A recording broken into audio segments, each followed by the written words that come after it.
வணக்கம். மாற்றத்திற்கான அதீத சக்தி கேடிவியின் செய்திகளுக்காக உங்களுடன் இணைந்திருக்கும் நான் பெரியசாமி நிர்மலா. செல்வந்தர்களுக்கு சலுகை கொடுத்து ஏழைகளுக்கு பசியை கொடுத்தது அரசாங்கம். செல்வந்தர்களுக்கு வரி சலுகை கொடுத்து ஏழைகளுக்கு பசியை இந்த அரசாங்கம் கொடுத்துள்ளதாக ஐக்கிய தேசிய கட்சியின் தலைவர் ரணில் விக்ரமசிங்க தெரிவித்துள்ளார். நாடாளுமன்றத்தில் பிரமாணம் செய்து கொண்ட ரணில் விக்ரமசிங்க சபையில் உரையாற்றும் போது அவர் இதனை தெரிவித்தார். அத்துடன் நாடு இராணுவமயப்படுத்தலை நோக்கி நகர்வதாகவும் இது நிலைமையை மேலும் மோசமாக்கும் என்றும் அவர் தெரிவித்துள்ளார்.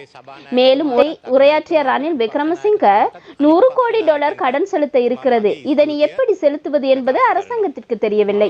அதற்கான திட்டமும் இல்லை. தற்போது சர்வதேச நாணய நிதியத்துடன் பேச்சு நடத்த வேண்டும்.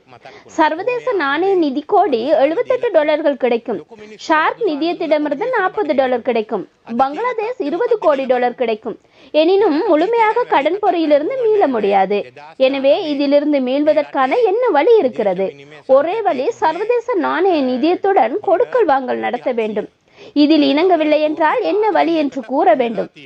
உரம், எரிபொருள், கல்வி ஆகிய பிரச்சனைகள் இன்று பெருமளவில் தலை தூக்கியுள்ளது. இந்த நிலை தொடர்ந்தால் அரசாங்கம் மட்டுமல்ல நாடாளுமன்றமும் இல்லாமல் போகும்.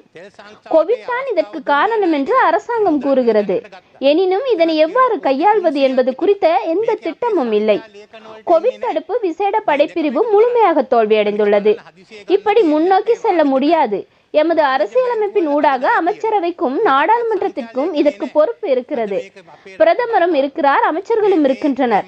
பிரதமர் இதனை பொறுப்பேற்க வேண்டும். உங்களுக்கு பிழைத்தால் நாடாளுமன்றத்தில் அதனை நாம் சுட்டிக்காட்டுவோம். ஆனால் ஒரு திணைக்களத்தின் தலைவர் ஒருவருக்கு இந்த பொறுப்பு வழங்கப்பட்டுள்ளது. இதற்கு அவருக்கு இருக்கும் தகுதி என்ன? இராணுவ தளபதியால் இதனை செய்ய முடியாது. எனவே பிரதமர் இதனை பொறுப்பேற்க வேண்டும். இராணுவம் நாட்டை நிர்வகித்து வருகிறது. இது பிழையானது. முதலீட்டு சபை மாநாட்டில் இராணுவ தளபதி உரையாற்றுகிறார். இதனால் வந்த முதலீட்டாளர்களும் சென்றிருப்பார்கள். இது பிழையான முன்னுதாரணம். இராணுவ தளபதியும் அவரும் எனது நண்பர். நானும் அவருக்கு உதவி செய்துள்ளேன். ஆனால் இதனை இராணுவமயப்படுத்த முடியாது. இதனை சரி செய்ய வேண்டும். நாடாளுமன்றத்தின் ஜனநாயகம் குறித்து பேசுவதற்கு விவாதம் ஒன்றை பெற்றுத்தருமாறு நேரம் ஒதுக்கி தர வேண்டும் என்றும் ரணில் விக்ரமசிங்க தெரிவித்தார். වාරයක් ඇතිකර මම ඔබතුමා එක්ක 100% එකඟයි.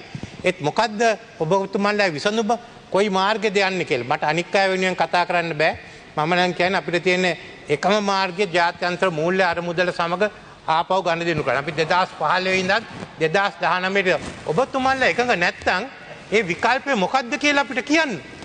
විකල්පයක් නැතුව සංඛ්‍යා ලේඛන කතා කරන එකේ අපිට කිසිම ප්‍රයෝජනයක් නැහැ. අනික මෙතන අද තියෙනවා පොහොර ප්‍රශ්නේ තියෙනවා.